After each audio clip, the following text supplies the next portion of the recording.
Perfect গোল হয়েছে। এটা জামাইবাবুকে দেবো, আর দিদি আসবে, গরম গরম বানিয়ে দেওয়া হবে। আর এটা একটু টেরা বেঁকা, এটা মনে হচ্ছে আমার পাতে পড়বে, তাই তো? না তুই খাবি? গোল গোল খাবে।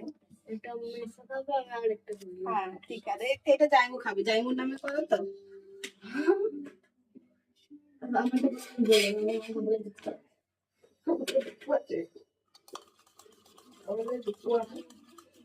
ভালো হয়েছে মা, বেড়েছো ভালো।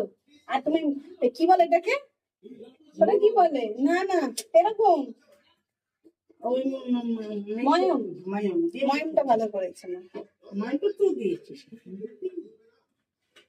জানি না কে জানিব কি বলবে, না বলে তো আমাকে শুনিয়েই যাবে, বলে মেরা শালি ক্যা গোল বানিয়েছে। দিদিকে বলবে দেখ দেখ, খাওয়া যাবে না, ছুঁড়ে মারা যাবে। আমি পারি না, আমার দিদি হেবি গুণী, আমি গুণী।